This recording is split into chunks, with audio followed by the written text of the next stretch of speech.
देखिए कितना लंबा जाम है, बहुत लंबा है। हम भिवानी से रोहतक आ रहे थे। देखो भाली गांव से इधर लाड़ी गांव आए हैं और लाड़ी गांव में कम से कम भी ये जाम 2 से 3 किलोमीटर लंबा है। गाड़ियों की लाइन है और जितने भी ट्रक है, हैवी ट्रक है, भाली से मुड़कर यहाँ लाड़ी गांव के थ्रू भिवानी रोड पर जा रहे हैं। रोड इस कदर ट्रैफिक से जाम हुआ पड़ा है कि देखो गाड़ियाँ ही गाड़ियाँ हैं, हर तरफ गाड़ियाँ ही गाड़ियाँ दिखाई देती हैं। और इस जाम का मुख्य कारण है जो रोहतक में कल रात को जो मर्डर हुआ है, 53 वर्षीय जो बलराज था दुकानदार, परचून की दुकान चलाने वाला बलराज उर्फ पप्पू, उसको लेकर ग्रामीणों ने ये जाम लगाया है। जिसमें ग्रामीणों को कहना है कि आरोपितों को जल्द से जल्द गिरफ्तार किया जाए। और इस तरह की जो घटनाएं हैं वह गांव में आए दिन देखने को मिलती हैं। और इसका मुख्य कारण यही है, बताया ग्रामीणों ने, कि नशाखोर इतने हो गए हैं, बहुत ज़्यादा। देखिए आप जाम देखिए कितना लंबा है। जो बस के कंडक्टर है वो आगे जा रहे हैं जाम खुलवाने के लिए, लेकिन जाम खुलने का नाम नहीं ले रहा। जाम छोटा नहीं है, कम से कम भी 3-4 किलोमीटर लंबा जाम लगा हुआ है।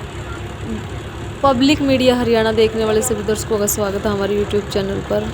आज रोहतक के भाली आनंदपुर गांव में फिर से एक बहुत बड़ी वारदात हुई है, जहां पर 53 वर्षीय बलराज नाम के एक परचून की दुकान के दुकानदार को 8 गोलियां मारकर उसकी हत्या कर दी गई है। रोहतक में क्राइम इस प्रकार बढ़ा हुआ है कि आए दिन कोई न कोई गोली की घटना सुनने में आती है। हर रोज़ कोई न कोई घटना घट जाती है।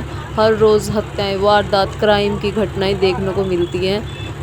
इसी सिलसिले में बुधवार शाम को एक और घटना जुड़ गई है, जिसमें परचून की दुकान चलाने वाले बलराज, जिसकी उम्र लगभग 53 वर्ष है, भाली आनंदपुर गांव से यह दुकानदार था। साथ में खेतीबाड़ी का भी काम करता था। शाम के लगभग 7 बजे बुधवार को वह शराब के ठेके से शराब लेने गया था। वहीं जब वह घर नहीं पहुंचा और किसी का फ़ोन उनके भतीजे के पास आया है। बलराज को गांव में पप्पू नाम से भी जानते थे।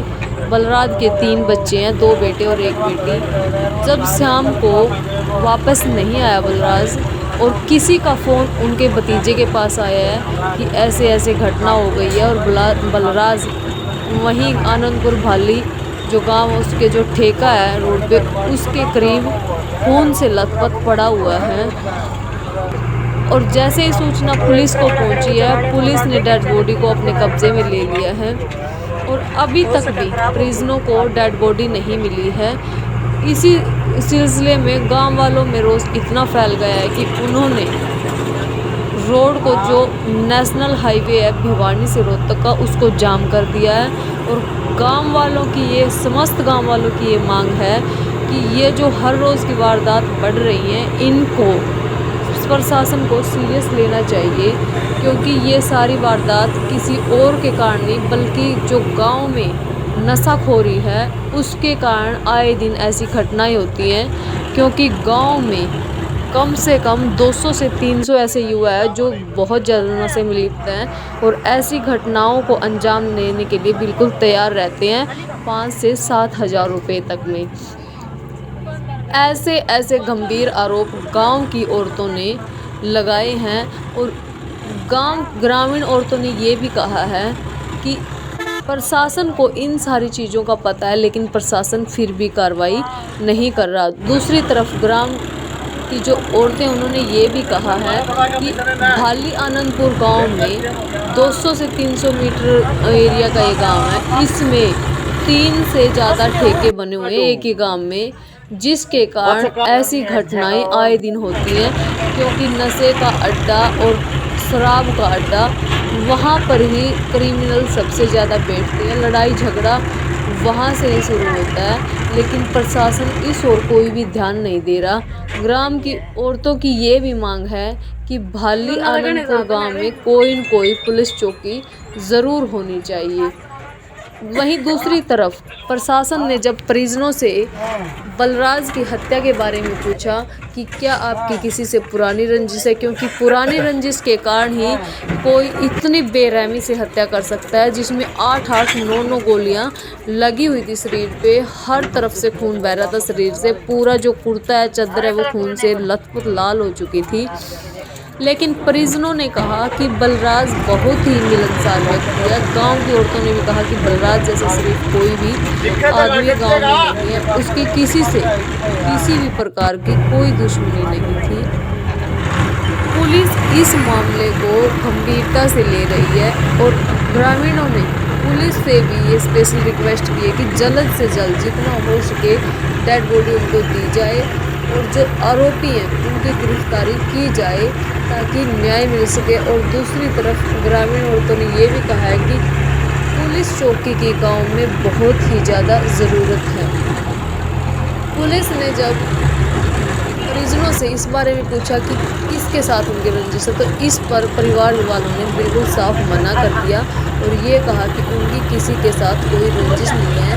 यह जो मामला हुआ, हत्या हुई, इंसिडेंट हुआ है, यह अचानक ही हुआ है। ऐसा प्रतीत होता है, परिजन कह रहे हैं कि जैसे बलराज शाम 7 बजे शराब के ठेके से शराब लेने गया है, रास्ते में शायद आते वक्त उसकी किसी के साथ कहासुनी हुई है अचानक, और कहासुनी के कारण ही इस घटना को अंजाम दिया गया है, क्योंकि परिजन किसी भी रंजिश को सिरे से नकार रहे हैं। अब यह जांच का विषय है कि इस घटना को अंजाम देने के पीछे क्या मकसद है, आखिर क्यों इस तरह बेरहमी से हत्या की गई, जिसमें 8-8 गोलियां बलराज के शरीर में लगी हुई है और बलराज की मौके पर ही मौत हो गई है। वहीं प्रत्यक्षदर्शियों ने पुलिस को सूचित किया और फिर उसके भतीजे को भी सूचित किया है।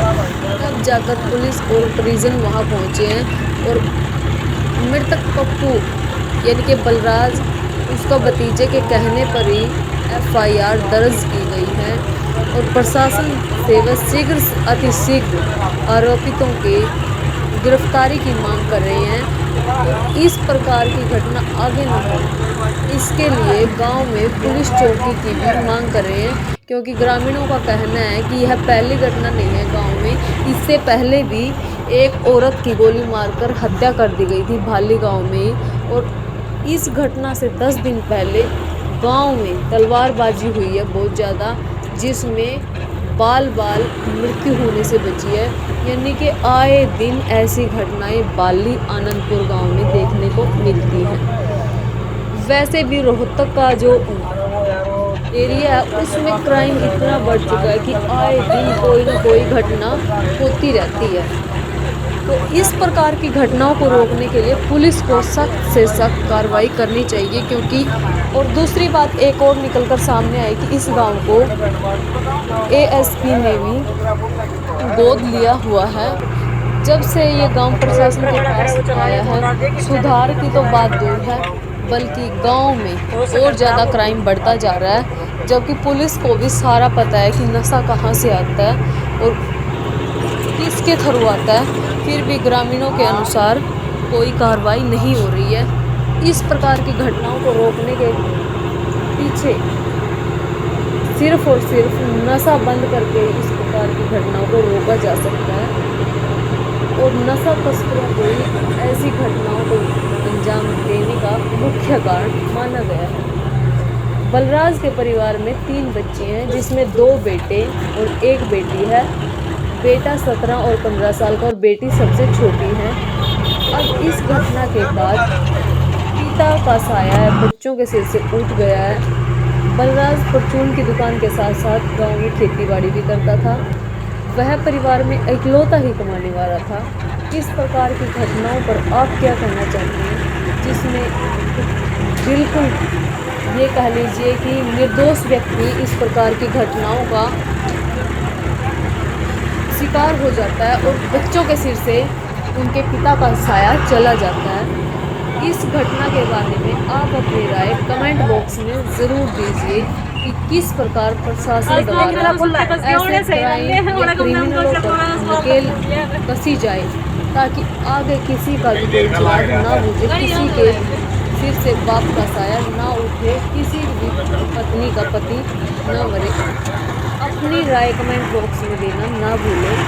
अगर आपको हमारी वीडियो अच्छी लगी हो तो वीडियो को लाइक कीजिए और हमारे चैनल को सब्सक्राइब कीजिए। आगे इस केस में अगर कोई भी अपडेट से कोई भी बातचीत होती है तो हम आप तक अवश्य पहुँचाएंगे। फिलहाल इस केस में इतनी ही अपडेट है।